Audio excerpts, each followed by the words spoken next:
ಹಾಗೆ ಮಾತನಾಡಿದಾಗ ಲೀಡರ್ಸ್ ಮತ್ತು ಅಚೀವರ್ಸ್, ಸಾಧಕರು. ನಿನ್ನ ಕ್ಷೇತ್ರಕ್ಕೆ ಸಂಬಂಧಪಟ್ಟಂತೆ ಬೇಕಾದ್ರೆ ಉದ್ದಿಮೆದಾರರು,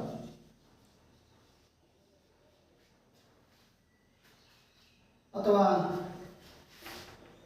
ಕೈಗಾರಿಕಾ ಕ್ಷೇತ್ರ,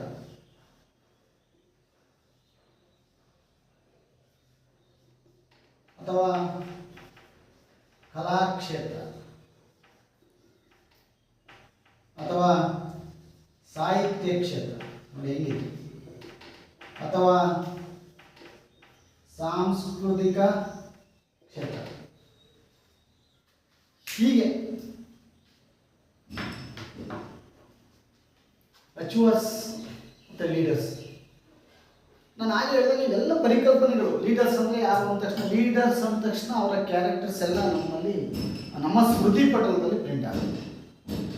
ಹಾಗೆ ಒಬ್ಬ ಸಾಧಕ ಅಂದರೆ ಆತ ಹೇಗಿರ್ತಾನೆ, ಅವನು ಹೇಗೆ ಸಾಧನೆಯನ್ನು ಮಾಡ್ತಾನೆ, ಆ ಸಾಧನೆಯ ಮಟ್ಟ ತಲುಪಿದ ನಂತರ ಆತ ಸೊಸೈಟಿಗೆ ಏನು ಕೊಟ್ಟ, ಹೇಗೆ ಕೊಡ್ತಾನೆ, ಇದೆಲ್ಲ ಕೌಂಟ್ ಆಗುತ್ತೆ.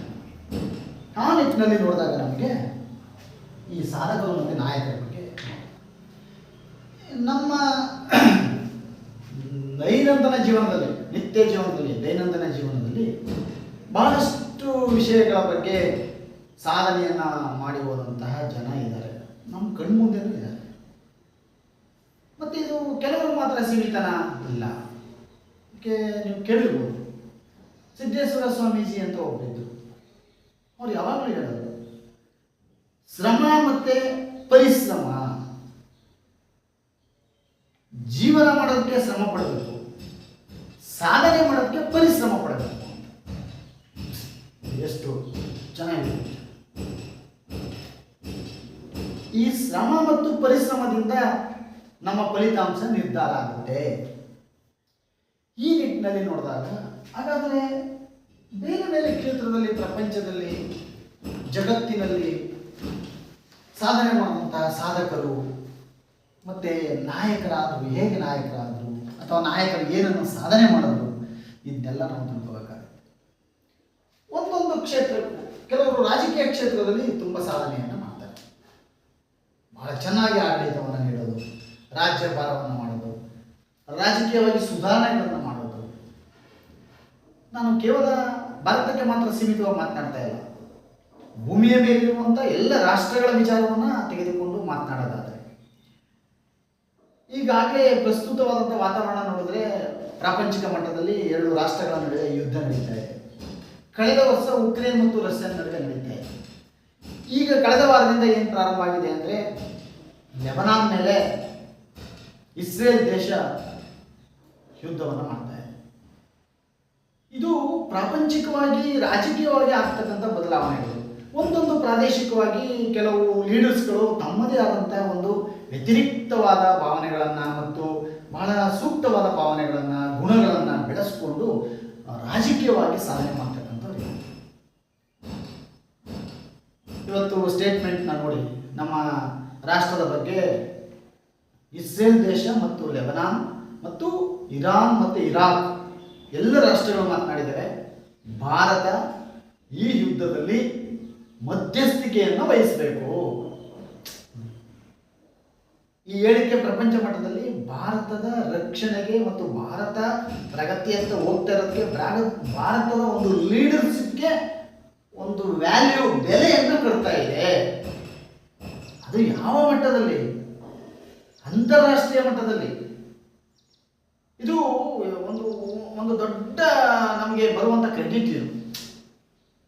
ಯಾಕೆಂದರೆ ಯಾರೋ ಒಬ್ಬರು ಜಗಳ ಮಾಡ್ಕೊಂಡಾಗ ಮೂರನೇವನೊಬ್ಬನ್ನ ನೀವು ಬಂದು ಪಂಚಾಯತ್ಗೆ ಮಾಡ್ಕೊಡಿ, ಸರಿ ಮಾಡ್ಕೊಡಿ ಅಂತ ನಮ್ಮನ್ನು ಅಂತ ಕರೀತಾರೆ ಅಂದರೆ ಆ ಇಬ್ಬರನ್ನು ಸರಿ ಮಾಡ್ತಕ್ಕಂಥ ಶಕ್ತಿ ಯಾರಿಗಿದೆ ಅಂತ ಅರ್ಥ, ಆ ವ್ಯಕ್ತಿಗಿದೆ ಅಂತ. ಅದರಿಂದ ಹೀಗೆ ನೋಡಿ ಲೀಡರ್ಶಿಪ್ ಕ್ವಾಲಿಟಿ ಹೇಗಿದೆ.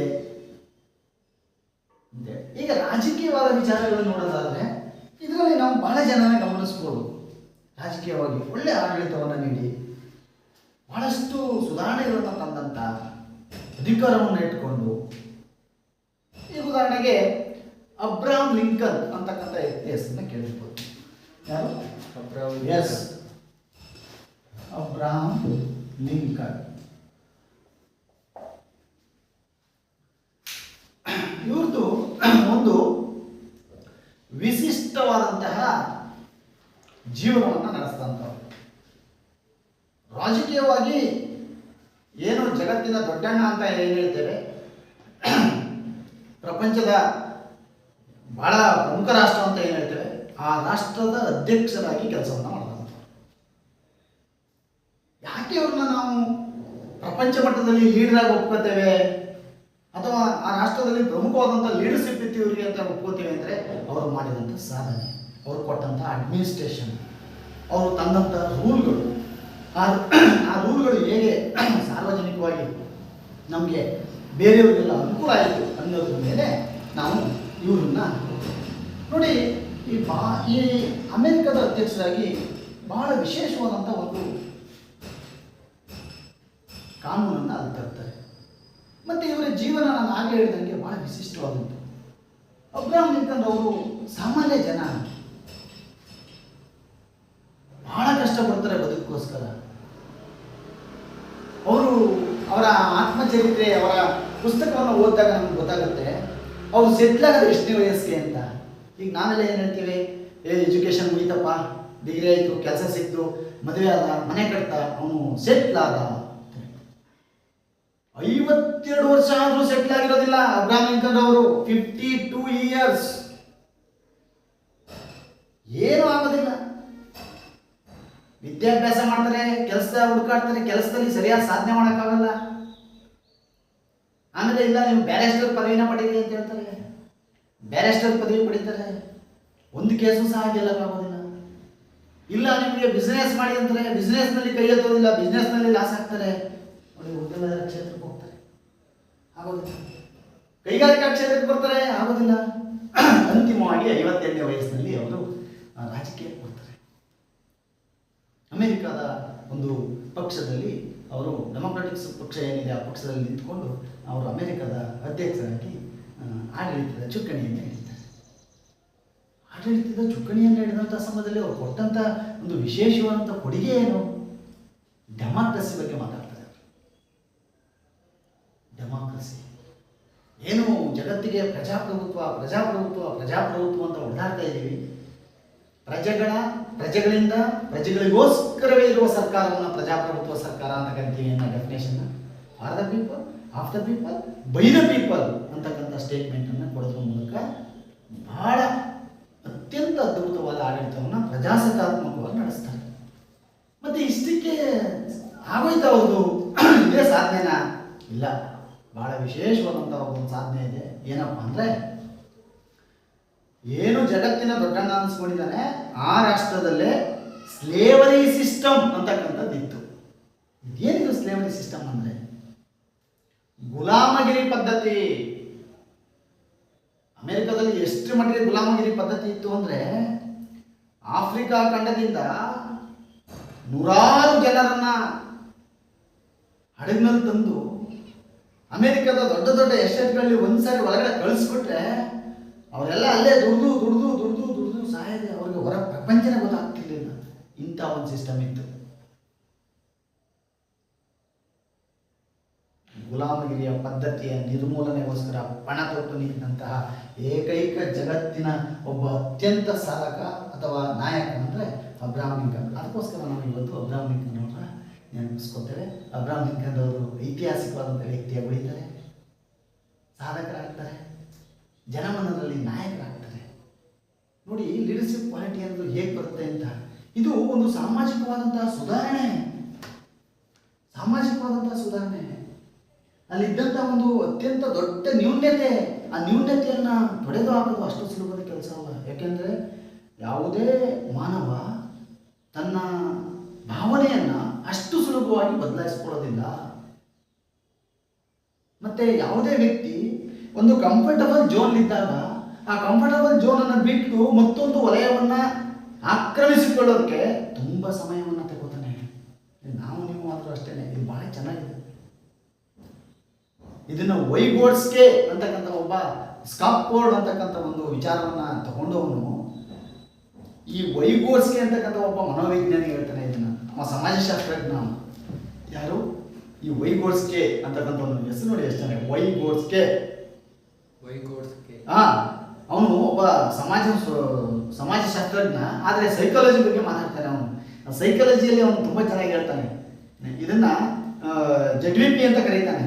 ಒಬ್ಬ ವ್ಯಕ್ತಿಗೆ, ಒಬ್ಬ ವಿದ್ಯಾರ್ಥಿಗೆ ಜ್ಞಾನ ವಲಯಕ್ಕೆ ಸಂಬಂಧಪಟ್ಟ ಸಮೀಪದ ಒಂದು ವಲಯ ಇದೆ. ಆ ಸಮೀಪದ ವಲಯದಲ್ಲಿ ಅವನ ಎಲ್ಲ ಕ್ರಿಯೆಗಳು ನಡೀತವೆ ಅಂತ ಅದ್ರ ಬಗ್ಗೆ ತುಂಬ ಚೆನ್ನಾಗಿ ಮಾತಾಡ್ತಾನೆ. ಅದು ಈಗ ಪ್ರಸ್ತುತ ಅಂತ ನಾನು ಅನ್ಕೊಳ್ತೀನಿ. ಹಾಗಾಗಿ ರಾಜಕೀಯ ಕ್ಷೇತ್ರದಲ್ಲಿ ಅಬ್ರಹಾಂ ಲಿಂಕನ್ ಅವರು ದೊಡ್ಡ ಸಾಧನೆ. ಹಾಗೆ ನೆಹರು ಅಷ್ಟೇ. ನೆಹರು ಅವರು ಸಹ ಭಾರತದಲ್ಲಿ ಬಹಳ ರಾಜಕೀಯವಾಗಿ ಈ ದೇಶಕ್ಕೆ ಸ್ವತಂತ್ರವನ್ನು ತರಬೇಕು, ಸ್ವತಂತ್ರವನ್ನು ತಂದುಕೊಡ್ಬೇಕು ಅಂತೇಳಿ ಬಹಳ ಸರಿ ಜೈಲಿಗೆ ಹೋಗ್ತಾರೆ. ಮತ್ತೆ ಅವರು ಜೈಲಲ್ಲೂ ಸುಮ್ಮನಿರೋದಿಲ್ಲ. ಜೈಲಲ್ಲಿ ಸಹ ಕೂತ್ಕೊಂಡು ಒಂದು ಪುಸ್ತಕ ಬರೀತಾರೆ. ಕೇಳಬಹುದು ನಿಮಗೆ, ನೆಹರು ಅವರು ಬರೆದಂಥ ಪುಸ್ತಕ ಯಾವುದು ಅಂತ ಹೇಳಿ, ಡಿಸ್ಕವರಿ ಆಫ್ ಇಂಡಿಯಾ. ನೆಹರು ಬರೆದಂತಹದ್ದು ಡಿಸ್ಕವರಿ ಆಫ್ ಇಂಡಿಯಾ. ನೋಡಿ, ಡಿಸ್ಕವರಿ ಆಫ್ ಇಂಡಿಯಾ ಬರೀತಾರೆ. ಇದು ಪುಸ್ತಕದ ಹೆಸರು, ಡಿಸ್ಕವರಿ ಆಫ್ ಇಂಡಿಯಾ. ಹಾಗಾದ್ರೆ ಈ ಡಿಸ್ಕವರಿ ಆಫ್ ಇಂಡಿಯಾ ಎಲ್ಲಿ ಬರೀತಾರೆ ಅವರು ಅನ್ನುವಂಥ ವಿಚಾರ. ಸ್ವತಂತ್ರ ಹೋರಾಟದಲ್ಲಿ ಇವ್ರನ್ನ ಡೆಹ್ರಾಡೂನ್ ಜೈಲನ್ನ ಹಾಕಿರ್ತಾರೆ. ಇಲ್ಲಿ ಡೆಹ್ರಾಡೂನ್ ಜೈಲಿನಲ್ಲಿ ಕುಳಿತು ಬರೀತಕ್ಕಂಥ ಪುಸ್ತಕ Discovery of India. Discovery of India. ಹಾಗೆ ಗಾಂಧೀಜಿಯವರು ಅಷ್ಟೇ ನಮ್ಮ ದೇಶದಲ್ಲಿ ರಾಜಕೀಯವಾಗಿ ದೊಡ್ಡ ಸಾಧನೆ. ಗಾಂಧೀಜಿಯವರ ಬದುಕು ಒಂದೊಂದು ಪುಟಗಳು ಸಹ ಒಂದೊಂದು ಸಂದೇಶವಾಗಿ ನಮಗೆ ಇವತ್ತು ಹೊರಗೆ ಬರ್ತಾ ಇದೆ.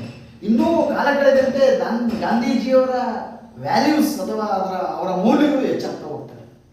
ನಾನು ಮೊನ್ನೆ ಕಳೆದ ವರ್ಷಕ್ಕೆ ಇವತ್ತು ಕರೆಕ್ಟಾಗಿ ಒಂದು ವರ್ಷದಲ್ಲಿ ಗುಂಡುಗುಂಡಿ ಅಂತಕ್ಕಂಥ ಒಂದು ಸ್ಥಳದಲ್ಲಿ ಗಾಂಧೀಜಿಯವರು ಬಂದು ಸ್ಪೀಚ್ ಮಾಡಿರ್ತಾರೆ. ನಮ್ಮ ಕೊಡಗಿನ ಜನರನ್ನು ಉದ್ದೇಶಿಸಿ ಭಾಷಣ ಮಾಡಿರ್ತಾರೆ. ಆ ಜಾಗದಲ್ಲಿ ನಮ್ಗೆ ಏನೋ ನಮ್ಮ ಪುಣ್ಯ, ಆ ಜಾಗದಲ್ಲಿ ಒಂದು ಫಂಕ್ಷನಲ್ಲಿ ನಾವು ನಿಂತ್ಕೊಂಡು ಭಾಷಣ ಮಾಡುವಂಥ ಒಂದು ಅವಕಾಶ ಬರುತ್ತೆ. ಅಂದರೆ ಗಾಂಧೀಜಿಯವರು ನೆಹರು ಥರನೇ ವಿಭಿನ್ನವಾದಂಥ ಕ್ಷೇತ್ರದಲ್ಲಿ ನಾಯಕತ್ವವನ್ನು ನಡೆಸ್ತಾರೆ. ಅದಕ್ಕೆ ಗಾಂಧೀಜಿಯವರು ಏಕಕಾಲದಲ್ಲಿ 10 ವಿಚಾರಗಳ ಬಗ್ಗೆ ಅವರು ಚಿಂತನೆಯನ್ನು ಮಾಡ್ತಿರ್ತಾರೆ ಗಾಂಧೀಜಿಯವರು. ಹಾಗಾಗಿ ಗಾಂಧೀಜಿಯವ್ರನ್ನ ನಾವು ನಮ್ಮ ದೇಶದ ಕೇವಲ ಪಿತಾಮಹ ಅಷ್ಟೇ ಅಲ್ಲ, ಗಾಂಧೀಜಿಯವರು ಸ್ವತಂತ್ರ ಹೋರಾಟಗಾರರು, ಅಹಿಂಸಾವಾದಿಗಳು, ಮಾನವತಾವಾದಿಗಳು, ಸಮಾನತಾವಾದಿಗಳು. ನೋಡಿ, ಸಮಾನತಾವಾದಿಗಳು, ಮತ್ತು ದೊಡ್ಡ ವಿದ್ವಾಂಸರು, ಮತ್ತು ಒಬ್ಬ ತತ್ವಜ್ಞಾನಿ, ಮತ್ತು ಇಂಟೆಲೆಕ್ಚುವಲ್ ಮೈಂಡ್, ತುಂಬ ಜ್ಞಾನವನ್ನು ಉಳ್ಳವರು, ಮತ್ತು ಸಮಾಜವಾದಿಗಳು, ಎಲ್ಲಕ್ಕಿಂತ ಹೆಚ್ಚಾಗಿ ಅರ್ಥಶಾಸ್ತ್ರಜ್ಞರು. ನೋಡಿ ಎಷ್ಟು ಚೆನ್ನಾಗಿದೆ. ಅರ್ಥಶಾಸ್ತ್ರಜ್ಞರು ಆರ್ಥಿಕ ಚಿಂತನೆಗಳನ್ನು ಕುರಿತು ನಮಗೆ ಎಕನಾಮಿಕ್ ಥಾಟ್ ಅಂತಕ್ಕಂಥ ಒಂದು ಪುಸ್ತಕದಲ್ಲಿ ಅವರು ಕೊಡ್ತಾ ಹೋಗ್ತಾರೆ ಅವರ ಚಿಂತನೆಗಳನ್ನು, ಎಕನಾಮಿಕ್ ಥಾಟನ್ನು. ಹೀಗಾಗಿ 10 ವಿಚಾರಧಾರೆಗಳು ಅವರು ಹೇಳ್ತಾರೆ. ನೋಡಿ, ಸಾಮಾಜಿಕ ಸುಧಾರಣೆಗಳನ್ನು ಮಾಡಿದ್ರು, ರಾಜಕೀಯ ಚಿಂತನೆಯನ್ನು ಮಾಡಿದ್ರು, ದೊಡ್ಡ ಚಿಂತಕರಾಗಿ ಕೆಲಸ ಮಾಡಿದ್ರು, ಸಂಶೋಧನೆಯನ್ನು ಮಾಡಿದ್ರು, ಆವಿಷ್ಕಾರವನ್ನು ಮಾಡಿದ್ರು. ಅದೇ ಆವಿಷ್ಕಾರದ ಮತ್ತೊಂದು ಮುಖನೇ ಅವರ ಪುಸ್ತಕ ಸತ್ಯಾನ್ವೇಷಣೆ, ನನ್ನ ಸತ್ಯಾನ್ವೇಷಣೆ ಅಂತಕ್ಕಂಥ ಒಂದು ಪುಸ್ತಕವನ್ನು ಬರೆದರು. ಇದು ಅತ್ಯಂತ ಮುಖ್ಯವಾದದ್ದು, ನನ್ನ ಸತ್ಯಾನ್ವೇಷಣೆ. ನೋಡಿ, ದಯವಿಟ್ಟು ಈ ಪುಸ್ತಕವನ್ನು ನೀವು ಕೊಂಡ್ಕೊಳ್ಳಿ. ಮೈ ಲೈಫ್ ಈಸ್ ಟ್ರೂತ್ ಅಂತೇಳಿ ನನ್ನ ಸತ್ಯಾನ್ವೇಷಣೆ ಅಂತಕ್ಕಂಥ ಪುಸ್ತಕವನ್ನು ಬರೆದರು. ಸೊ ಇದು ಗಾಂಧೀಜಿಯವರ ಸಾಧನೆ. ಮತ್ತೆ ಸಾಮಾಜಿಕವಾಗಿ ಚಿಂತನೆಯನ್ನು ಮಾಡಿದ್ರು. ಸಮಾಜದಲ್ಲಿ ಬಹಳಷ್ಟು ವಿಚಾರಗಳಿತ್ತು. ಸಮಾಜದಲ್ಲಿ ಇದ್ದಂಥದ್ದು ಅಂಥದ್ದಿಂಥ ವಿಚಾರಗಳಿರಲಿಲ್ಲ. ಅಸ್ಪೃಶ್ಯತೆಯ ವಿರುದ್ಧ ಸಂಪೂರ್ಣವಾಗಿ ಹೋರಾಟ ಮಾಡಿದಂಥವ್ರು ಗಾಂಧೀಜಿಯವರು. ಅಸ್ಪೃಶ್ಯತೆ ಅಂತಕ್ಕಂಥದ್ದು ದೊಡ್ಡ ಸಾಮಾಜಿಕ ಪಿಡುಗು. ಈ ಪಿಡುಗನ್ನು ಹೋಗಲಾಡಿಸ್ತಕ್ಕಂಥ ಕೆಲಸವನ್ನು ಜೀತ ಪದ್ಧತಿ ಬಗ್ಗೆ ಹೋರಾಟವನ್ನು ಮಾಡಿದ್ರು. ಕಾರ್ಮಿಕರ ಸುಧಾರಣೆ ಬಗ್ಗೆ ಹೋರಾಟವನ್ನು ಮಾಡಿದ್ರು. ಮೂಲತಃ ಅವರಿಗೆ ಕಾರ್ಮಿಕರಿಂದಲೇ ಪ್ರಾರಂಭ ಆಗೋದು. ಆಫ್ರಿಕಾ ಖಂಡದಲ್ಲಿ ಆಫ್ರಿಕಾ ದೇಶದ ಜನರು, ಆಫ್ರಿಕಾದಲ್ಲಿರುವಂತಹ ಮೂಲ ನಿವಾಸಿ ಭಾರತೀಯರೇನಿದ್ರು, ಆ ಭಾರತೀಯರಿಗೆ ಕಾರ್ಮಿಕರಿಗೆ ಆಗ್ತಾ ಇದ್ದಂಥ ತೊಂದರೆಯನ್ನು ಬಗೆಹರಿಸೋದಕ್ಕೆ ಅವರು ಆಫ್ರಿಕಾ ಖಂಡಕ್ಕೆ ಹೋಗೋದು ಒಂದು. ಹಾಗಾಗಿ ಆ ಆಫ್ರಿಕಾ ಅಂದ ತಕ್ಷಣ ನಮಗೆ ಒಂದು ಹೆಸರು ಕಂಡು ಬರುತ್ತೆ, ಬಹಳ ಮುಖ್ಯವಾದಂಥ ಹೆಸರು ಕಂಡು ಬರುತ್ತೆ. ಅವರೇ ಆಫ್ರಿಕಾದ ಒಬ್ಬ ಸಾಧಕ ಅಥವಾ ಈ ಒಂದು ನಾಯಕ ನೆಲ್ಸನ್ ಮೆಂಡಲಾ. ನೆಲ್ಸನ್ ಮೆಂಡಲಾ ಇವರು ಅಷ್ಟೇ. ನೆಲ್ಸನ್ ಮೆಂಡಲಾ ಅವರು 21 ವರ್ಷ 6 ತಿಂಗಳು ಜೈಲಲ್ಲಿ ಇರ್ತಾರೆ ಅವರು, ನೆಲ್ಸನ್ ಮೆಂಡಲಾ ಅವರು. ಆದರೆ ಆಫ್ರಿಕಾದ ಜನರಿಗೆ ಒಬ್ಬ ಅತ್ಯಂತ ಅದ್ಭುತವಾದ ನಾಯಕನಾಗಿ ಹೊರಹೊಮ್ಮುತ್ತಾರೆ ನೆಲ್ಸನ್ ಮೆಂಡಲಾ ಅವರು. ಯಾಕೆ? ಅವರು ವರ್ಣಭೇದ ನೀತಿಯ ವಿರುದ್ಧ ಹೋರಾಟವನ್ನು ಪ್ರಪಂಚದಲ್ಲಿ ಅತ್ಯಂತ ಕ್ಲಿಷ್ಟವಾದಂಥ ಮತ್ತು ಬಗೆಹರಿಸಲಾಗದೇ ಇರತಕ್ಕಂಥ ಸಮಸ್ಯೆಯಾಗಿ ಕಂಡುಬರೋದು ಯಾವುದು ಅಂದರೆ ವರ್ಣಭೇದ ನೀತಿ. ಏನು ವರ್ಣಭೇದ ನೀತಿ ಅಂದರೆ, ಪ್ರಪಂಚದಲ್ಲಿ ಕರಿಯರು ಮತ್ತು ಬಿಳಿಯರ ನಡುವೆ ಒಂದು ದೊಡ್ಡ ಘರ್ಷಣೆ ಇದೆ. ಬಿಳಿಯರು ಮತ್ತು ಕರಿಯರ ನಡುವೆ. ಬಿಳಿಯರು ಶ್ರೇಷ್ಠ, ಕರಿಯರು ಕನಿಷ್ಠ. ನೋಡಿ ಹೇಗಿದೆ. ನಮ್ಮಲ್ಲೂ ಅಷ್ಟೇ, ಮೇಲ್ಜಾತಿಯವರು ಶ್ರೇಷ್ಠ, ಕೆಳಜಾತಿಯವರು ಕನಿಷ್ಠ. ಶ್ರೀಮಂತರು ಶ್ರೇಷ್ಠ, ಬಡವರು ಕನಿಷ್ಠ.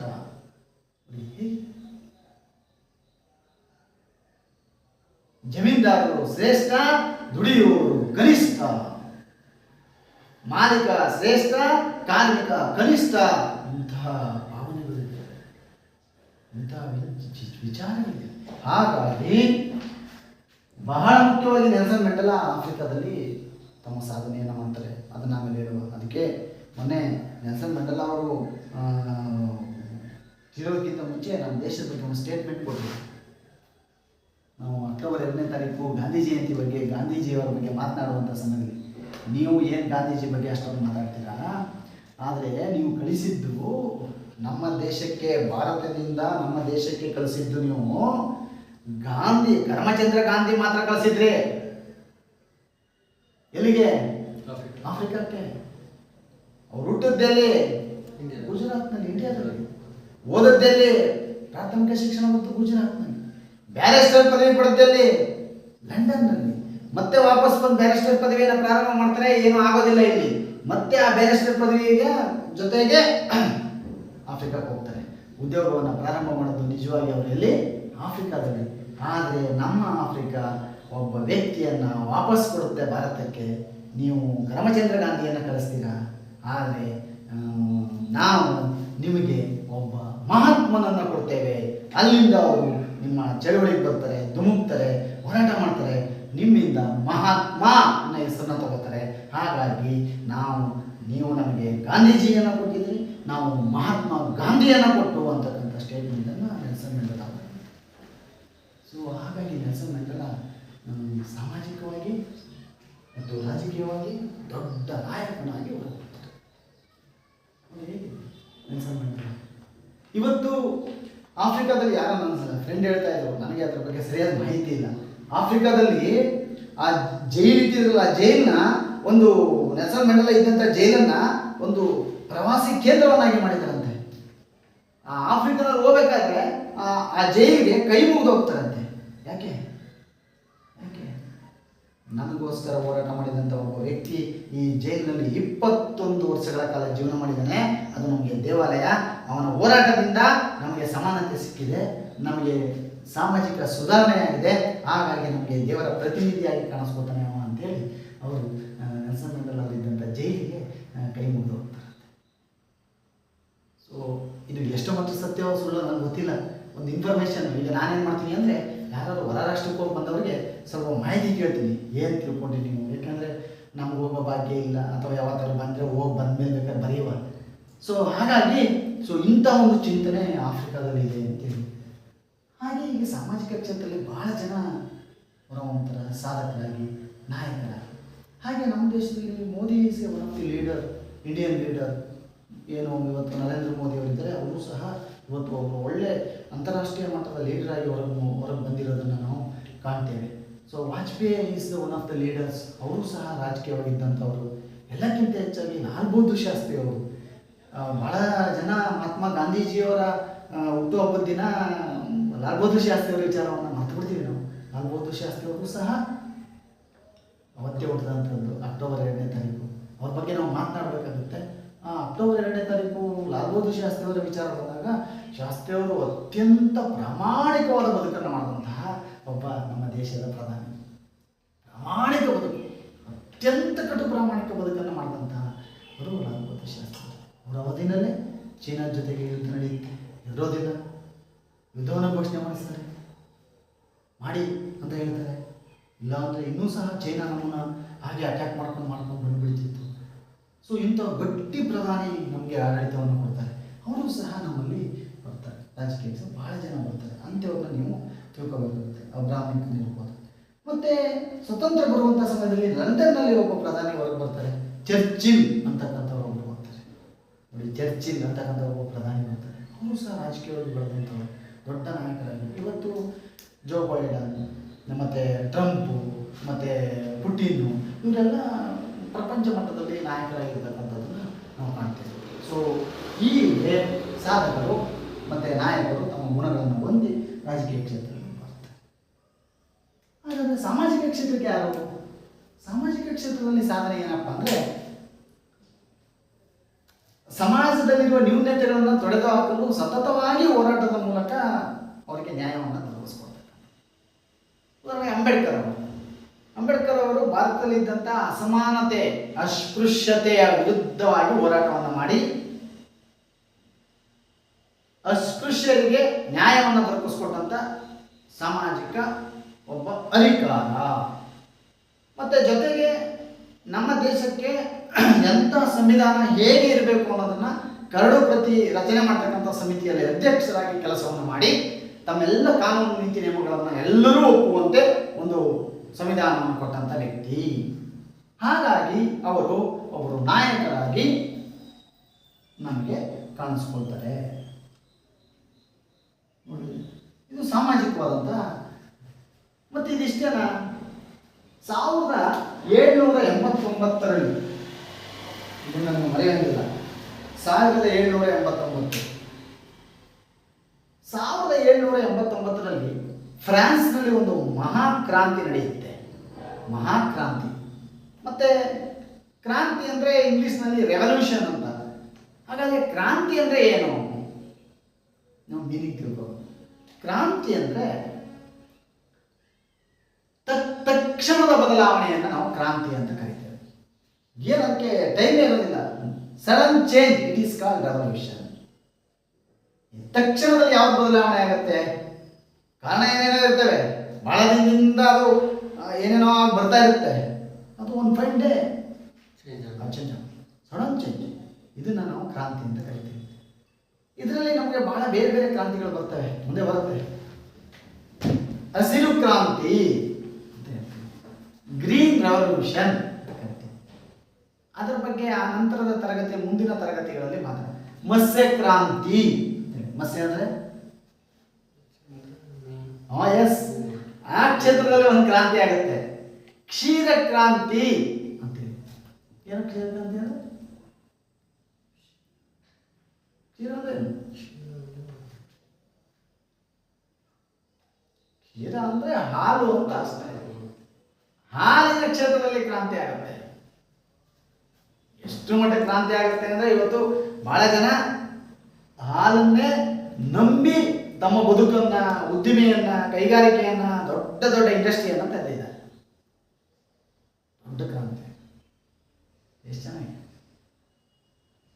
ನೀಲಿ ಕ್ರಾಂತಿ ಅಂತ ಆಗುತ್ತೆ. ನೀಲಿ ಕ್ರಾಂತಿ ಸಮುದ್ರದಲ್ಲಿ ಆಗ್ತದೆ. ಮತ್ತೆ ಇಂಡಸ್ಟ್ರಿಯಲ್ ರೆವಲ್ಯೂಷನ್ ಅಂತ ಕರಿತೀವಿ. ಕೈಗಾರಿಕಾ ಕ್ರಾಂತಿ, ಕೈಗಾರಿಕಾ ಕ್ಷೇತ್ರದಲ್ಲಿ ಕ್ರಾಂತಿ ಆಗುತ್ತೆ.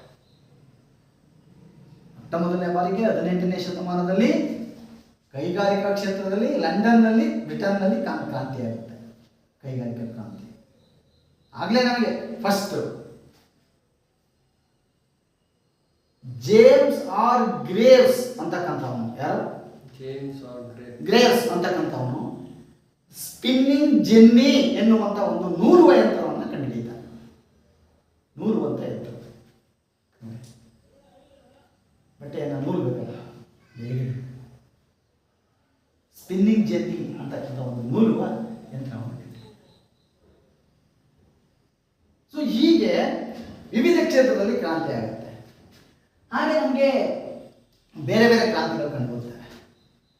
ಫ್ರಾನ್ಸ್ನಲ್ಲಿ 1789 ಒಂದು ಕ್ರಾಂತಿ ಆಗುತ್ತೆ. ಇದು ರಾಜಕೀಯ ಕ್ರಾಂತಿ. ಅವಾಗ ಫ್ರಾನ್ಸ್ ಹೇಗಿರುತ್ತೆ ಅಂದರೆ ಎಲ್ಲ ಜಮೀನ್ದಾರರು ಮತ್ತು ಚರ್ಚ್ಗಳಿರುವ ಪೋಪ್ರು ಅವರೇ ಆಡಳಿತವನ್ನು ಮಾಡೋದು. ಅಲ್ಲಿ ಮೇರಿ ಆಂಟಿನೇಟಾ ಅಂತಕ್ಕಂಥ ಒಳಗೆ ಇರ್ತಾಳೆ ರಾಣಿ.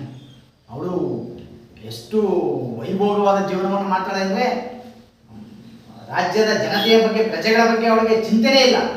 ನಾನು ಹೇಳಿದ್ನಲ್ಲ, ಪ್ರತಿದಿನ ಉದ್ಯಾನವನಕ್ಕೆ ಹೋಗ್ಬೇಕಾದ್ರೆ ಅವಳು ಮನೆಯಲ್ಲಿ ಅರಮನೆಯಿಂದ ಉದ್ಯಾನವನದಿಂದ ಅರಮನೆಯನ್ನು ನೋಡಿ ಅವಳು ಸುಖ ಪಡಬೇಕಾದ್ರೆ ಒಂದು ದಿನಕ್ಕೆ 350 ಜೊತೆ ಚಪ್ಪಲ್ ಬದಲಾಯಿಸ್ತಾ ಇದ್ದರು.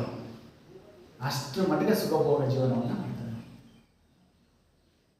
ಅಲ್ಲಿ ಎಂಥ ಕ್ರಾಂತಿ ಆಗುತ್ತೆ ಅಂದರೆ ಒಂದು ಫೈನ್ ಡೇ ಒಂದು 3-4 ಕಿಲೋಮೀಟರ್ ದೂರ ಕ್ಯೂ ನಿಂತ್ಕೊತಾರೆ ಜನ. ನಮಗೆ ಐ ವಾಂಟ್ ಟು ಬ್ರೆಡ್, ನಮಗೆ ರೊಟ್ಟಿ ಕೊಡಿ, ಊಟ ಬೇಕು, ನಮಗೆ ಬ್ರೆಡ್ ಪೀಸ್ ಬೇಕು ಅಂತ. ಅಷ್ಟು ಬರಗಾಲ ಬಂದ್ಬಿಡುತ್ತೆ, ಆಹಾಕಾರ ಬಂದ್ಬಿಡುತ್ತೆ. ಅಂಥ ಸಮಯದಲ್ಲಿ ನೋಡಿ ಕಾರ್ಲ್ ಮಾರ್ಕ್ಸ್, ಎಷ್ಟು ಚೆನ್ನಾಗಿ ಕಾರ್ಲ್ ಮಾರ್ಕ್ಸ್ ಅಂತಕ್ಕಂಥ ಒಬ್ಬ ವ್ಯಕ್ತಿ ಬರ್ತಾನೆ. ಅವನು ಸಾಮಾಜಿಕ ಸುಧಾರಣೆಗೋಸ್ಕರ, ಆ ಸಮಾಜದ ಅಸಮಾನತೆಗೋಸ್ಕರ ಪೋಪರನ್ನು ವಿರೋಧಿಸಿ, ಜಮೀನ್ದಾರನ ವಿರೋಧಿಸಿ, ಈ ಒಂದು ರಾಜಕೀಯ ನೀತಿಗಳನ್ನು ವಿರೋಧಿಸಿ ಅವನು ದುಡಿಮೆಗೆ ಬೆಲೆಯನ್ನು ಕೊಡ್ತಾನೆ. ಅವನು ಕಾರ್ಮಿಕರ ಪರವಾಗಿ ಹೋರಾಟವನ್ನು ಮಾಡ್ತಾನೆ, ಪುಸ್ತಕವನ್ನು ಬರೀತಾನೆ. ಮೊನ್ನೆ ತಾನೇ ಹೇಳಿದೆ, ಅವನು ಬರೆದಂಥ ಪುಸ್ತಕ ದಾಸ್ ಕ್ಯಾಪಿಟಲ್ ಅಂತಕ್ಕಂಥ ಪುಸ್ತಕವನ್ನು ಬರೀತಾನೆ ಕಾರ್ಲ್ ಮಾರ್ಕ್ಸ್. ಅವನು ಒಬ್ಬ ಕಾರ್ಮಿಕರ ನಾಯಕನಾಗಿ ನಮಗೆ ಕಾಣಿಸ್ಕೊಳ್ತಾನೆ. ನೋಡಿ, ಸಾಮಾಜಿಕವಾಗಿ ಕಾರ್ಮಿಕರ ನಾಯಕನಾಗಿ ಕಾಣಿಸ್ಕೊಳ್ತಾನೆ. ತುಂಬ ಸಾಧನೆಯನ್ನು ಮಾಡ್ತಾನೆ, ಪುಸ್ತಕಗಳನ್ನು ಬರೀತಾನೆ. ಅವನು ಬರೆದಂಥ ಕರಪತ್ರಗಳನ್ನು ಜನರಿಗೆ ಹಂಚುತ್ತಾನೆ. ಜನರಿಗೆ ಹಂಚಿ ಅವರನ್ನು ಜಾಗೃತಿ ಮಾಡ್ತಾನೆ. ಆ ಜಾಗೃತಿಯಿಂದಾಗೇ ಜನ ಎಚ್ಚೆತ್ತು ಅವರ ವಿರುದ್ಧ ತಿರುಗಿದ್ದು ಒಂದು ಸಡನ್ ಚೇಂಜ್ ಆಗುತ್ತೆ. ಆಗ ಕ್ರಾಂತಿ ಆಗುತ್ತೆ.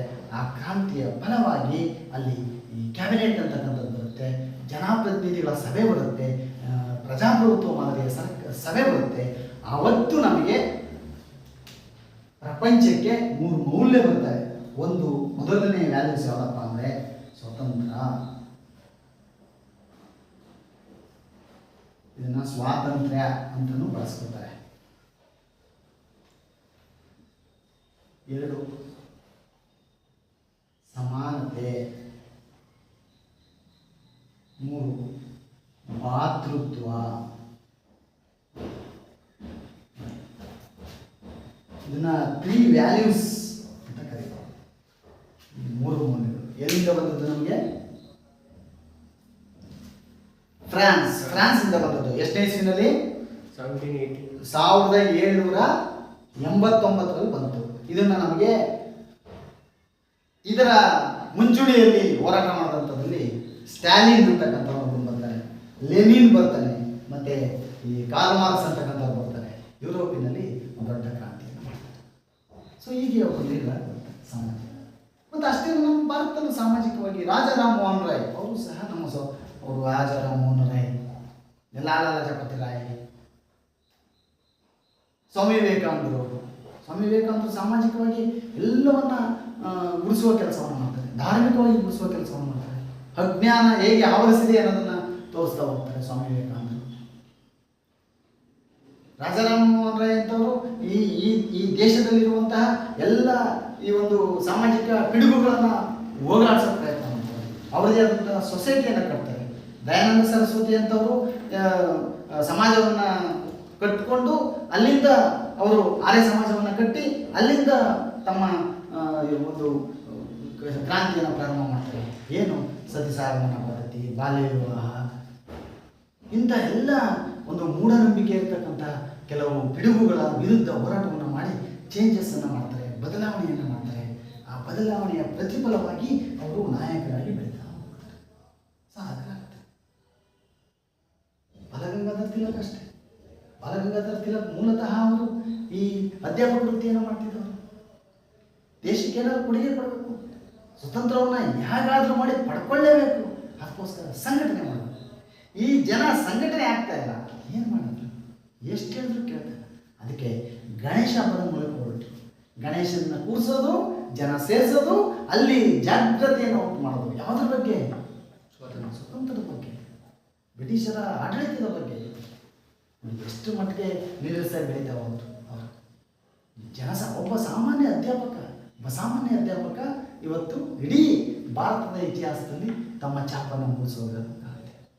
ಸೊ ಹೀಗೆ ನಾಯಕರಾಗಿ ಬೆಳೀತಕ್ಕಂಥದ್ದು ನೆಹರು ಇರ್ಬೋದು, ಲಾಲಾ ಲಜಪತ್ ರಾಯ್ ಇರ್ಬೋದು, ಬಾಲಗಂಗಾಧರ ತಿಲಕ್ ಇರ್ಬೋದು, ಸುಭಾಷ್ ಚಂದ್ರ ಬೋಸ್ ಅವರು ಚಿಕ್ಕ ವಯಸ್ಸಿನಿಂದಲೇ ಅವರು ಶಾಲೆಗೆ ಹೋಗ್ತಿದ್ದಂಥ ಸಮಯದಲ್ಲಿ ಶಿಕ್ಷಣದ ವ್ಯವಸ್ಥೆಯನ್ನೇ ವಿರೋಧ ಮಾಡ್ತಾರೆ. ಅವರು ಬ್ರಿಟಿಷ್ನವರು ಯಾಕೆ ಈ ರೀತಿ ನಮ್ಮನ್ನು ಅಸಮಾನತೆಯನ್ನು ಕಾಣ್ತಾ ಇದ್ದಾರೆ, ಯಾಕೆ ನಮ್ಮನ್ನು ಈ ಥರ ನಡೆಸ್ಕೋತಾ ಇದ್ದಾರೆ? ಹಾಗಾಗಿ ಬೋಸ್ರವರ ಚಿಂತನೆಗಳು ಎಷ್ಟು ಮಟ್ಟಿಗಿರುತ್ತೆ ಅಂದರೆ, ಈ ದೇಶವನ್ನೇ ಬಿಟ್ಟು ಹೋಗಿ ಹೊರದೇಶದಲ್ಲಿ ಹೋಗಿ ಬ್ರಿಟಿಷ್ನವರ ವಿರುದ್ಧ ಹೋರಾಟವನ್ನು ಮಾಡಲು ಒಂದು ದೊಡ್ಡ ತಮ್ಮದೇ ಆದಂಥ ಒಂದು ಸೈನ್ಯವನ್ನು ಕಟ್ತಾರೆ. ಎಂಥ ಧೈರ್ಯ ಸುಭಾಷ್ ಚಂದ್ರ ಬೋಸ್, ಎಂಥ ಧೈರ್ಯ ಬೋಸ್. ಅದು ಇವತ್ತು ನಾವು ಯಾವ್ದಾದ್ರು ಒಂದು ಊರಿಗೆ ಹೋದ್ರೆ ಒಂದು ಬಾಡಿಗೆ ಮನೆ ಹುಡುಕೊಂಡು ಬದುಕೋದು ಕಷ್ಟ, ಬದುಕಕ್ಕೆ ಹೋಗಲಿಲ್ಲ ಅವರು. ಆವತ್ತಿನ ದಿನಕ್ಕೆ ಇಡೀ ಪ್ರಪಂಚದ ಯಾವುದೇ ದೇಶದಲ್ಲಿ ಬ್ರಿಟಿಷರ ವಸಾಹತು ಇತ್ತು, ಎಲ್ಲ ಕಡೆನೂ ವಸಾಹತು ಇರೋದು. ಸೂರ್ಯ ಮುಳುಗದ ನಾಡು ಅಂತಕ್ಕಂಥ ಹೆಸರನ್ನ ತಗೊಂಡ್ರು, ಸೂರ್ಯ ಮುಳುಗದ ದೇಶ ಅಂತ ಹೆಸರು ತಗೊಂಡ್ರು. ಯಾವುದೇ ಮೂಲೆಯಲ್ಲಿ ಅವ್ರದ್ದೊಂದು ವಸಾಹತು ಇರೋದು. ಇಂತಹ ಸಮಯದಲ್ಲಿ ಸುಭಾಷ್ ಚಂದ್ರ ಬೋಸ್ ಅವರು ಭಾರತದ ಸ್ವಾತಂತ್ರ್ಯಕ್ಕೋಸ್ಕರ ಭಾರತದಲ್ಲಿ ದೊರೆಯದಿದ್ದಂತಹ ಒಂದು ಬೆಂಬಲವನ್ನು ಮನಗಂಡು, ಇಲ್ಲಿ ಈ ರೀತಿಯ ಸಾಧ್ಯತೆ ಇಲ್ಲ, ಈ ನೀತಿ ನಿಯಮಗಳು ನಮ್ಮ ಸ್ವತಂತ್ರವನ್ನು ಪಡ್ಕೊಳ್ಳೋಕ್ಕೆ ಸಾಧ್ಯತೆ ಇಲ್ಲ ಅನ್ನೋದನ್ನು ಮನಗೊಂಡು ಜಪಾನ್ ದೇಶಕ್ಕೆ ಹೋಗ್ತಾರೆ. ಜಪಾನ್ ದೇಶದಲ್ಲಿ ತಮ್ಮದೇ ಆದಂಥ ಒಂದು ಸೈನ್ಯವನ್ನು ಪಡೆಯನ್ನು ಕಟ್ತಾರೆ. ಭಾರತೀಯರನ್ನು ಒಗ್ಗೂಡಿಸಿಕೊಂಡು ಬ್ರಿಟಿಷರ ವಿರುದ್ಧ ಹೋರಾಟವನ್ನು ಮಾಡಬೇಕು ಅನ್ನೋ ಪ್ರಯತ್ನವನ್ನು ಮಾಡ್ತಾರೆ. ಅಂತಿಮವಾಗಿ ಅವರು ಇನ್ನೇನೋ ಸೈನ್ಯ ಪಡೆಯನ್ನು ಕಟ್ಟಿ ಮತ್ತೊಬ್ಬ ಶ್ರೀಲಂಕಾದ ರಾಜ ಸೈನಿಕನಿಂದ ಒಂದು ಬೆಂಬಲವನ್ನು ಪಡೆದು ಬ್ರಿಟಿಷ್ನವರ ಮೇಲೆ ಹೋರಾಟ ಮಾಡೋಕ್ಕೆ ಪ್ರಾರಂಭ ಮಾಡೋದಕ್ಕೆ ಫ್ಲೈಟಲ್ಲಿ ಬರಬೇಕಾದ್ರೆ ಅವ್ರ ಫ್ಲೈಟ್ಗೆ ಅಪಘಾತ.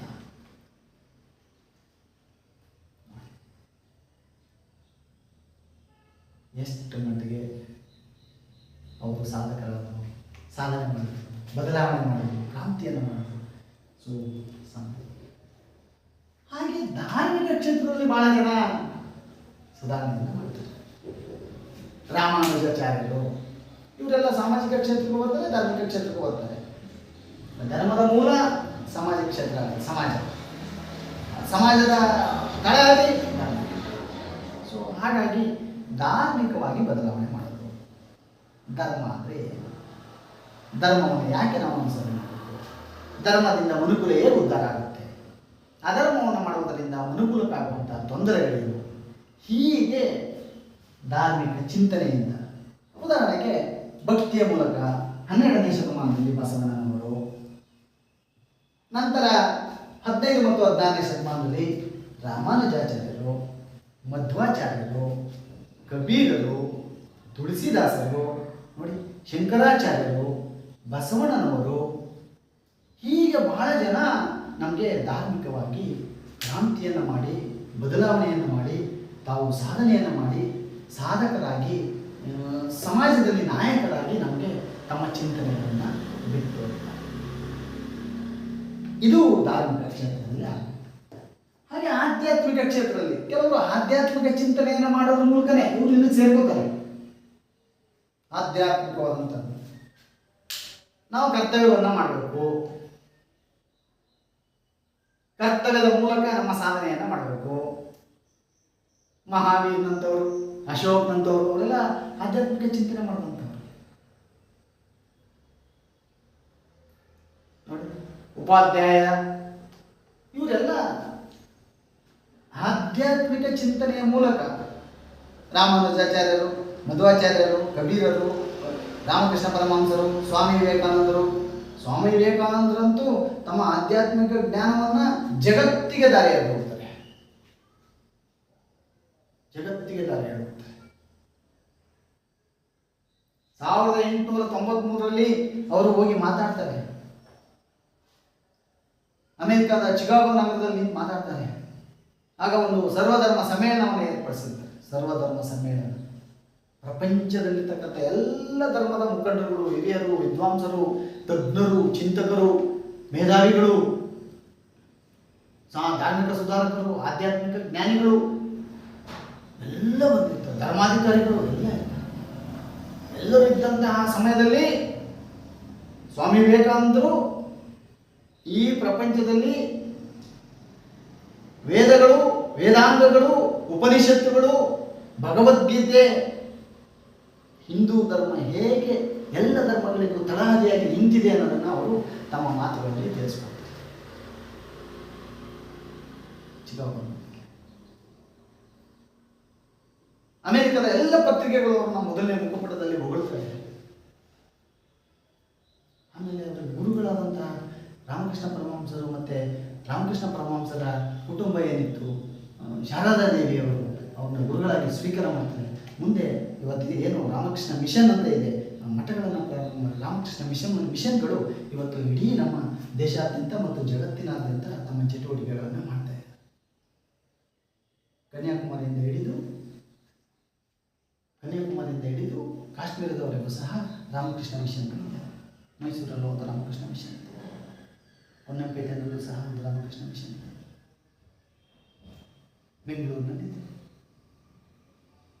ತಮಿಳುನಾಡಿನಲ್ಲಿದೆ. ಹೀಗೆ ಆ ಮಿಷನ್ಗಳು ಕೆಲಸವನ್ನು ಮಾಡೋದ್ರ ಮೂಲಕ ಸುಧಾರಣೆಯನ್ನು, ಆಧ್ಯಾತ್ಮಿಕ ಸುಧಾರಣೆ, ಧಾರ್ಮಿಕ ಸುಧಾರಣೆ, ಸಾಮಾಜಿಕ ಸುಧಾರಣೆ ಮೂಲಕ ಬದಲಾವಣೆಯನ್ನು ತರ್ತಕ್ಕಂಥದ್ದು. ಸೊ ನಾಯಕರಾಗಿ ನಾನು ಹಾಗೆ ಹೇಳಿದೆ, ಸಂಶೋಧನಾ ಕ್ಷೇತ್ರ ಎಲ್ಲ ವಿಜ್ಞಾನಿಗಳು ತಮ್ಮದೇ ಆದಂಥ ಸಂಶೋಧನೆಯನ್ನು ಮಾಡ್ತಾರೆ. ಒಂದಲ್ಲ ಎರಡಲ್ಲ, ಸಂಶೋಧನೆ ಮಾಡೋದು, ಹೊಸದನ್ನು ಈ ಜಗತ್ತಿನಲ್ಲಿ ಯಾರಿಗೂ ತಿಳಿಯದೇ ಇರೋದನ್ನ ತೆಗೆದುಕೊಡ್ತಕ್ಕಂಥದ್ದು. ಅದರಿಂದ ಉಪಯೋಗ ಆಗಬೇಕು, ಅದರಿಂದ ಬದಲಾವಣೆ ಆಗಬೇಕು. ಸ್ವಾಮಿನಾಥನ್ ಅಂತಕ್ಕಂಥ ಹೆಸರನ್ನ ಕೇಳಿರ್ಬೋದು ನೀವು. ಸ್ವಾಮಿನಾಥನ್, ಕುರಿಯವನ್ ಅಂತಕ್ಕಂಥ ಹೆಸರನ್ನು ಅವರೆಲ್ಲ ನಮಗೆ ಇತ್ತೀಚಿನವರು, ಅವರೆಲ್ಲ ವಿಜ್ಞಾನಿಗಳು. ಈಗ ತಾನೇ ಸ್ವಾಮಿನಾಥನ್ ಅವರ ಒಂದು ಅವರ ನಿಧನದ ವಾರ್ತೆಯನ್ನು ನಾವು ಕೇಳಿ. ಸೊ ಇವರೆಲ್ಲ ಬಹಳಷ್ಟು ಸಂಶೋಧನೆಯನ್ನು ಮಾಡಿ ನಮ್ಮ ಕೃಷಿ ಕ್ಷೇತ್ರಕ್ಕೆ ಮತ್ತು ಸಸ್ಯ ಕ್ಷೇತ್ರಕ್ಕೆ, ಪ್ರಾಣಿ ಕ್ಷೇತ್ರಕ್ಕೆ ಕೊಡುಗೆಯನ್ನು ಕೊಟ್ಟಂಥದ್ದು. ಹೀಗೆ ಸಂಶೋಧನಾ ಕ್ಷೇತ್ರದಲ್ಲಿ ಬದಲಾವಣೆಯನ್ನು ಮಾಡ್ತಕ್ಕಂಥದ್ದು, ಅಲ್ಲಿ ಕ್ರಾಂತಿಯನ್ನು ಮಾಡ್ತಕ್ಕಂಥದ್ದು, ಅಲ್ಲಿ ತಮ್ಮ ಗುಣಗಳನ್ನು ಬೆಳೆಸ್ಕೊಳ್ತಕ್ಕಂಥದ್ದು, ಅಲ್ಲಿ ನಾಯಕರಾಗಿ ಬರ್ತಕ್ಕಂಥದ್ದು, ಅಲ್ಲಿ ಸಾಧಕರಾಗಿ ಕಾಣಿಸ್ಕೊಳ್ತಕ್ಕಂಥದ್ದು. ಹೀಗೆ ಸಂಶೋಧನಾ ಕ್ಷೇತ್ರ. ಇನ್ನು ಇವನ್ನೆಲ್ಲ ನೋಡಿದ್ರೆ ವಿಜ್ಞಾನ ಕ್ಷೇತ್ರ ಒಬ್ಬರಲ್ಲ ಇಬ್ಬರಲ್ಲ ಸಾವಿರಾರು ಜನ ವಿಜ್ಞಾನಿಗಳು. ಬೆಳಿಗ್ಗೆ ತಾನೇ ಮಾತಾಡ್ತಾ ಇದ್ದೆ ನಾನು. ಐನ್ಸ್ಟೀನ್ ಅಂತ ವಿಜ್ಞಾನಿ, Newton, Archimedes, Ohm's, Charles, Faraday's, Fleming, Kirchhoff's, Boyle's, ಎಲ್ಲ ದೊಡ್ಡ ವಿಜ್ಞಾನಿ. ಆರ್ಕಿಮಿಡೀಸ್ ಎಲ್ಲ ದೊಡ್ಡ ವಿಜ್ಞಾನಿ. ಈ ಎಲ್ಲ ದೊಡ್ಡ ವಿಜ್ಞಾನಿಗಳು ವಿಜ್ಞಾನ ಕ್ಷೇತ್ರದಲ್ಲಿ ಕಂಡಿಡಿದು ತಮ್ಮದೇ ಆದಂತಹ ಕೆಲವು ನಿಯಮಗಳನ್ನು, ಗ್ರಾವಿಟೇಷನ್ ಹೇಗೆ ಸಾಧ್ಯ,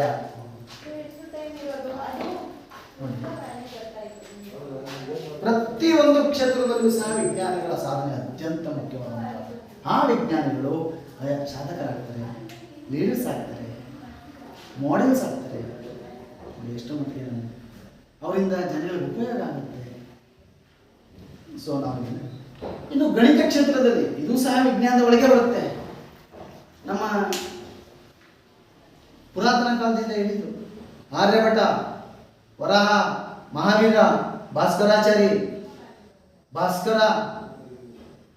ಈಗ ನಮ್ಮ ತಮಿಳುನಾಡಿನವರು ರಾಮಾನುಜಂ ಮತ್ತೆ ಶಕುಂತಲಾದೇವಿ, ಇಂತಹ ಎಲ್ಲರೂ ಸಹ ಗಣಿತ ಕ್ಷೇತ್ರಕ್ಕೆ ತಮ್ಮದೇ ಆದ ಕೊಡುಗೆಯನ್ನು ಕೊಡ್ತಾರೆ. ಅಲ್ಲಿ ಸಾಧಕರಾಗ್ತಾರೆ, ಸಾಧನೆಯನ್ನು ಮಾಡ್ತಾರೆ, ನಾಯಕರಾಗ್ತಾರೆ. ರಾಮಾನುಜಂ ಅವರ ಲೆಕ್ಕಗಳನ್ನು ಇವತ್ತಿಗೂ ಸಹ ನಾವು ಬಿಡಿಸೋಕ್ಕಾಗೋದಿಲ್ಲ, ಅಂತಹ ಲೆಕ್ಕಗಳನ್ನು ಮಾಡಿದ್ದಾರೆ. ಹೇಗಿದೆ? ಸೊ ಹೀಗೆ ನಾವು ಗಣಿತ ಕ್ಷೇತ್ರದಲ್ಲಿ ಉದ್ದಿಮೆದಾರರು ಅದನ್ನು ನಾವು ಹೇಳಂಗೆ ಇಲ್ಲ. ಇವತ್ತು ಹೇಳಿದ ತಕ್ಷಣ ಬರುತ್ತೆ. ನಮಗೆಲ್ಲ ಮೊದಲು ಗೊತ್ತಿದ್ದು ಕೈಗಾರಿಕಾ ಉದ್ಯಮಿಗಳು ಅಂದ್ರೆ ಇಬ್ಬರೇ ಗೊತ್ತಿತ್ತು ನಮಗೆ, ಟಾಟಾ ಮತ್ತೆ ಯಾವ್ಯಾವ ಉದ್ದಿಮೆಗಳು? ಪಶುಪಾಲನಾ ಉದ್ದಿಮೆ, ಫುಡ್ ಅದು ಒಂದು ಉದ್ದಿಮೆ. ಈಗ ಆಹಾರ ತಯಾರಿಕೆ ಒಂದು ಉದ್ದಿಮೆ. ಫುಡ್ ಇಂಡಸ್ಟ್ರಿ ಉದ್ದಿಮೆ, ಪೇಪರ್ ಇಂಡಸ್ಟ್ರಿ ಉದ್ದಿಮೆ. ಈ ಕಸವನ್ನೆಲ್ಲ ರಸ ಮಾಡಿ ಪ್ರತಿಯೊಂದನ್ನು ಉದ್ದಿಮೆಯನ್ನಾಗಿ ಪರಿವರ್ತನೆ ಮಾಡಿಬಿಟ್ಟಿದ್ದಾರೆ. ಇನ್ನು ಟೆಕ್ನಾಲಜಿನಲ್ಲೇ ಬಂದುಬಿಟ್ಟಿದ್ದಾರೆ. ಏನಿವತ್ತು ಜಿಯೋ ಅಂತ ಬಳಸ್ತಾ ಇದ್ರೆ ನೀವು, ಅದು ಎಂತ ಅಗಾಧವಾಗಿ ಎಲ್ಲದೂ ಒಳಗೆ ಹಾಕ್ಬಿಡ್ತು. ಮೊದಲೆಲ್ಲ ಯಾವುದೋ ವೋಡಾಫೋನ್ ಅಂತ ಇತ್ತು, ಹಾಕಾಯ್ತು. ಏರ್ಸೆಲ್ ಅಂತಿತ್ತು, ಅದನ್ನ ಹಾಕಾಯ್ತು. ವೆರಿ ಫಸ್ಟ್ ಕಂಪ್ನಿ ಬಂದದ್ದು ನೋಕಿಯೋ ಅಂತ, ಒಂದಿಷ್ಟು ದೊಡ್ಡ ಈ ಸೈಜ್ ಥರ ಇರೋದು ಆ ಒಂದು ಮೊಬೈಲ್ ಬಂದಿತ್ತು, ನೋಕಿಯೋ ಅಂತ. ಅದನ್ನು ಫಸ್ಟ್ ಜಪಾನ್ನವ್ರು ಕಂಡಿದ್ದು. ಜಪಾನ್ನಲ್ಲಿ ನೋಕಿಯೋ ಅನ್ನೋದು ಒಂದು ಹಳ್ಳಿ, ಅವ್ನು ಕಂಡುಹಿಡಿದವನು ಅದು ಹಳ್ಳಿ ಹೆಸರು ಇಟ್ಕೊಂಡ ನೋಕಿಯೋ ಅಂತ. ನೋಡಿ ಈಗ ಮೊಬೈಲ್ ಏನೇನು ಆಗ್ಬಿಟ್ಟಿದೆ, ಯಾವ ಮಟ್ಟಕ್ಕೆ ಬಂದಿದೆ ಮೊಬೈಲು ನಾವು ಯೋಚನೆ ಮಾಡಿ. ಸೊ ಹಾಗೆ ಇವತ್ತೇನು ಅಂಬಾನಿ, ಅದಾನಿ, ಗೌತಮ್ ಅದಾನಿ, ಟಾಟಾ, ಬಿರ್ಲಾ, ರತನ್ ಟಾಟಾ, ಸೊ ಇವರೆಲ್ಲ ಇಬ್ರೋದವರು, ಇನ್ಫೋಸಿಸ್ನವರು, ಸೊ ಇವರೆಲ್ಲ ದೊಡ್ಡ ದೊಡ್ಡ ಉದ್ದಿಮೆದಾರರಾಗಿ ಕೈಗಾರಿಕಾ ಕ್ಷೇತ್ರದಲ್ಲಿ ಕೈಗಾರಿಕೆಗಳನ್ನು ತೆರೆದು ಸಾವಿರಾರು ಜನರಿಗೆ ಕೆಲಸವನ್ನು ಕೊಟ್ಟು, ಟಾಟಾ, ಬಿರ್ಲಾ ಅಂತ ಕಂಪ್ನಿಗಳು ಸ್ಟೀಲು ಮತ್ತು ಐರನ್ ಕಂಪ್ನಿಗಳನ್ನು ತೆರೆದು ಬಹಳ ಜನಕ್ಕೆ ಕೆಲಸವನ್ನು ಕೊಟ್ಟಿದ್ದಾರೆ ಅಂತ. ಮತ್ತು ಬಟ್ಟೆ ಕೈಗಾರಿಕೆಗಳು ಏನು ಗಾರ್ಮೆಂಟ್ಸ್ಗಳಲ್ಲಿ ಸ್ವಲ್ಪ ಇಲ್ಲ. ನೀವು ಬೆಂಗಳೂರಿಗೆ ಹೋಗ್ಬಿಟ್ರೆ ಒಂದು ಲಕ್ಷಾಂತರ ಜನ ಹೆಣ್ಣು ಮಕ್ಕಳು ಗಾರ್ಮೆಂಟ್ಸ್ಗಳಲ್ಲಿ ಕೆಲಸವನ್ನು ಉದ್ಯೋಗವನ್ನು ಹಾಗೆ ಆ ಕ್ಷೇತ್ರದಲ್ಲಿ ಸಾಧನೆಯನ್ನು ಮಾಡಿ ಅವರು ಸಾಧಕರಾಗ್ತಾರೆ, ನಾಯಕರಾಗ್ತಾರೆ. ಸೊ ಈಗ ಎಲ್ಲ ಪರಿಗಣಿಸಲ್ಪಟ್ಟವು. ಕಲಾಕ್ಷೇತ್ರದಲ್ಲಿ ಕಲೆ ಅನ್ನೋದೇನೋ ಅಷ್ಟು ಸುಲಭ ಅಲ್ಲ.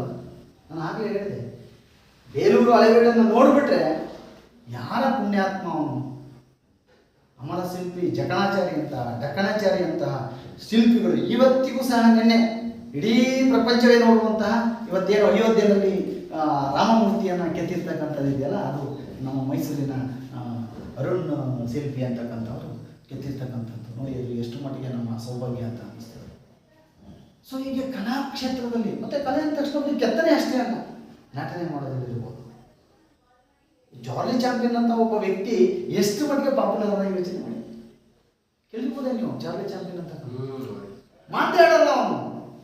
ಆ ಚಾರ್ಲಿ ಚಾಂಪಿಯನ್ ಅಂತಕ್ಕಂಥವ್ನು ಮಾತನಾಡೋದಿಲ್ಲ, ಜಸ್ಟ್ ಅವನ ಆ್ಯಕ್ಷನ್ ಮೇಲೆ ಇಡೀ ಎಂಥ ಕಷ್ಟ ಇದ್ರೂ ಅವನು ನಗಿಸಿ ನಿಮ್ಮಲ್ಲಿ ನಗು ಬರೋ ರೀತಿ ಮಾಡ್ತಾನೆ.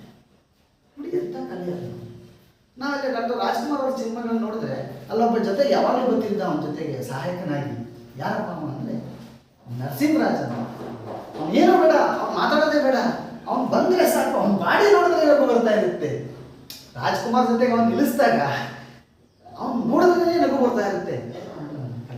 ಕಲೆ ಸೊ ಎಷ್ಟು ಮಟ್ಟಿಗೆ ಹಾಗೆ ಕಲಾಕ್ಷೇತ್ರದಲ್ಲಿ ಅದು ಯಕ್ಷಗಾನ ಇರ್ಬೋದು, ಭರತನಾಟ್ಯ ಇರ್ಬೋದು, ಅಥವಾ ಬೇರೆ ಬೇರೆ ಚಿತ್ರ ಬಿಡಿಸೋದಿರ್ಬೋದು. ನಾನು ಹಾಗೆ ಹೇಳಿದೆ, ರವಿವರ್ಮ ವಿಚಾರ ಎಲ್ಲ ದೊಡ್ಡ ದೊಡ್ಡ ನಾಯಕರಾಗಿ, ಲೀಡರ್ಸ್ ಆಗಿ, ಅಚೀವರ್ಸ್ ಆಗಿ ನಮಗೆ ಸಾಹಿತ್ಯ ಕ್ಷೇತ್ರದಲ್ಲಿ ಎಂತೆಂಥ ದೊಡ್ಡ ದೊಡ್ಡ ಸಾಹಿತ್ಯಗಳಿದ್ದಾರೆ. ಪಂಪ ಅಂತವರು, ಪೊನ್ನನಂತವರು, ಜನ್ನನಂತವರು, ರನ್ನನಂತವರು, ಮುದ್ದಣ್ಣನಂತವರು, ರಾಘವಂತಂತವರು, ಕುವೆಂಪು ಅಂತವರು, ದಾರಾಬೇಂದ್ರೆ ಅಂತವರು, ಮಾಸ್ತಿ ವೆಂಕಟೇಶ್ವರ ಅವರು, ಶಿವರಾಮ್ ಕಾರಂತರು, ಎಲ್ಲರೂ ಸಹ, ಗೋಕಾಕ್ ಅಂತವರು, ಡಿ ವಿ ಜಿ ಅಂತವರು, ಹೇಗಿದೆ ಪುತಿ ನರಸಿಂಹಾಚಾರ್ಯ ಅಂತವರು. ಸೊ ಇವರೆಲ್ಲ ತಾರಾಸು ಅಂತವರು. ತಾರಾಸು ಅವರ ನೀವು ಚಿತ್ರ ನೋಡ್ಬಿಟ್ರೆ ಹೆಂಗೆ ಅನ್ನಿಸ್ತವರು. ತಾರಾಸು ಸುಬ್ಬರಾವ್ ಅಂತೇಳಿ ಚಿತ್ರದುರ್ಗದ ಇತಿಹಾಸವನ್ನು ಬರೀತಾರೆ ತಾರಾಸು. ಸೊ ಇವರೆಲ್ಲ ದೊಡ್ಡ ದೊಡ್ಡ ಸಾಹಿತ್ಯ ಕ್ಷೇತ್ರದಲ್ಲಿ ತಮ್ಮದೇ ಆದಂಥ ಕೊಡುಗೆಯನ್ನು ಕೊಟ್ಟು ನಾಯಕರಾಗಿ, ಅಚೀವರ್ಸ್ ಆಗಿ, ಸಾಧಕರಾಗಿ. ನಾನು ಹಾಗೆ ಹೇಳಿದ್ರೆ ಸಾಂಸ್ಕೃತಿಕ ಕ್ಷೇತ್ರ ನಮ್ಮ ಸಂಸ್ಕೃತಿಯನ್ನು ಇನ್ನೊಂದು ಕಡೆಗೆ ವರ್ಗಾಯಿಸಬೇಕು, ನಮ್ಮ ಉಡುಗೆ ತೊಡುಗೆ, ನಮ್ಮ ಊಟೋಪಚಾರಗಳು, ನಮ್ಮ ಪದ್ಧತಿಗಳು, ನಮ್ಮ ನಂಬಿಕೆಗಳು ಇವೆಲ್ಲವೂ ಸಹ ನಮ್ಮ ಸಂಸ್ಕೃತಿಯಲ್ಲಿ ಬರ್ತವೆ. ಈ ಕ್ಷೇತ್ರದಲ್ಲೂ ಸಹ ಕೆಲವರು ಸಾಧನೆ ಮಾಡ್ತಾರೆ. ಎಷ್ಟು ಮಟ್ಟಿಗೆ ಸಾಧನೆ? ಫಾರ್ ಎಕ್ಸಾಂಪಲ್, ಯಾವ ಒಬ್ಬ ಮೊನ್ನೆ ಒಂದು ಪಿಕ್ಚರ್ ತೆಗೆದ್ರು, ಯಾವುದೋ ಒಂದು ಕಾಂತಾರ ಅಂತ ಒಂದು ಪಿಕ್ಚರ್ ತೆಗೆದ್ರು ನೋಡಿ. ಅದು ಒಂದು ಜನಾಂಗದ ಒಂದು ಸನ್ನಿವೇಶದ ಯಾವುದೋ ಒಂದು ಕಾಲದ ಪರಿಸ್ಥಿತಿಯನ್ನ ತುಂಬಾ ಚೆನ್ನಾಗಿ ನಮ್ಮ ಸಂಸ್ಕೃತಿಯನ್ನ ಬಿಂಬಿಸ್ತಾರೆ. ಹೊರದೇಶದಲ್ಲಿ ಈ ಚಿತ್ರವನ್ನು ನೋಡೋಕ್ಕೆ ಆ ತುಳು ಭಾಷೆಯನ್ನೇ ಕಲಿತಿರುತ್ತೆ ಕೆಲವರು.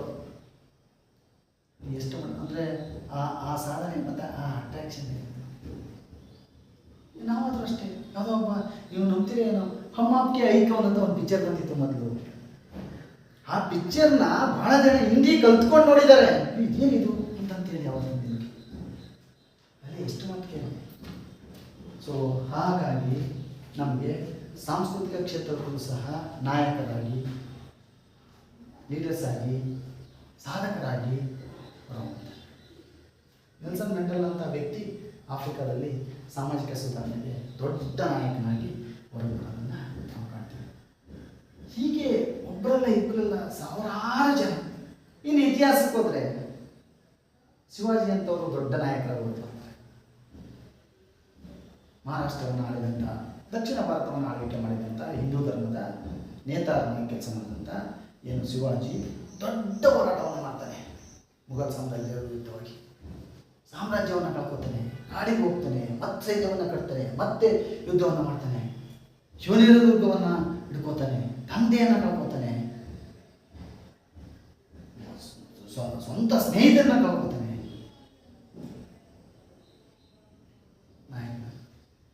ಸ್ವತಂತ್ರ ಹೋರಾಟದ ಪದ್ಧತಿ ಅಂದರೆ ಭಗತ್ ಸಿಂಗ್ ಅಂತ ವ್ಯಕ್ತಿ ಏನಾಗ್ತಾನೆ ನೋಡಿ. ಭಗತ್ ಸಿಂಗ್ ಅಂತ ಒಬ್ಬ ಯುವಕ ನಮ್ಮ ಯುವಕರಿಗೆ ತುಂಬ ಮಾದರಿಯಾಗಿ, ನಾಯಕನಾಗಿ, ಲೀಡರ್ ಆಗಿ. ಆದರೆ ವಿಪರ್ಯಾಸ, ಬ್ರಿಟಿಷ್ ಜನ ಅವನನ್ನು ಕ್ರಾಂತಿಕಾರಿಗಳು ಅಂತ ಕರೀತಾರೆ. ಆದರೆ ನಾವು ಅವನ ಸ್ವತಂತ್ರ ಹೋರಾಟಗಾರ ಅಂತ ಕರಿತೀವಿ. ಒಬ್ಬರೇನಾ? ಇಲ್ಲ, ಅವನ ಜೊತೆಗೆ ಬಹಳ ಜನ ಇರ್ತಾರೆ, ಅವನದೊಂದು ತಂಡನೇ ಇರುತ್ತೆ. ಭಗತ್ ಸಿಂಗ್, ಆಜಾದ್ ಚಂದ್ರಶೇಖರ್, ಗುರುದತ್, ಸುಖದೇವ್, ಇವರೆಲ್ಲ 4 ಜನ ದೊಡ್ಡ ಗುಂಪು ನೋಡಿ. ಎಂಥ ಒಂದು ಸಾಧನೆಯನ್ನು ಮಾಡಿದ್ರು ಅವತ್ತಿಗೆ. ಸೊ ಹೀಗೆ ಬದುಕಿನ ನಾನಾ ಕ್ಷೇತ್ರದಲ್ಲಿ ನಾಯಕರಾಗಿ, ಲೀಡರ್ಸ್ ಆಗಿ, ಅಚುವರ್ ಆಗಿ, ಸಾಧಕರಾಗಿ ಕಂಡುಬರ್ತಾರೆ. ಅವ್ರ ಬಗ್ಗೆ ಏನಾದರೂ ಒಂದು ಸಣ್ಣ ಪ್ರಶ್ನೆ ಇರಬೇಕು. ಹೊಸದೆಲ್ಲ ಕೇಳಿದ್ರು, ವಿಪ್ರೋ ಕಂಪನಿಯ ಮಾಲೀಕ ಯಾರು, ನಾರಾಯಣ ಮೂರ್ತಿ ಅವರು ಯಾವ ಕ್ಷೇತ್ರದಲ್ಲಿ ಸಾಧನೆಯನ್ನು ಮಾಡಿದ್ದಾರೆ ನೋಡಿ. ಹೀಗೆ ನೆಲ್ಸನ್ ಮಂಡೇಲ ಯಾವ ರಾಷ್ಟ್ರಕ್ಕೆ ಸಂಬಂಧಪಟ್ಟವರು. ಸೊ ಅದರಿಂದ ನಾವು ಪ್ರತಿಯೊಬ್ಬ ನಾಯಕನ ಬಗ್ಗೆಯೂ ಸಹ ತಿಳ್ಕೋಬೇಕಾಗುತ್ತೆ. ಇದಿಷ್ಟು ವಿಚಾರ ಸಾಮಾನ್ಯವಾಗಿ ಕಂಡುಬರ್ತಕ್ಕಂಥ ನಮ್ಮ ಮನಸ್ಸಿಗೆ ತಕ್ಷಣ ಅರಿವಾಗ್ತಕ್ಕಂಥ ಈ ನಾಯಕರ ವಿಚಾರಗಳನ್ನು ತಿಳ್ಕೊಬೇಕಾಗುತ್ತೆ. ಇದಿಷ್ಟು ಲೀಡರ್ಸ್ ಮತ್ತು ಅಚುವರ್ಸ್ ಆಗಿರ್ತಕ್ಕಂಥ ಸಣ್ಣ ಮಾಹಿತಿ. ಒಂದು ಅರ್ಧ ಗಂಟೆ ಆಯಿತಾ?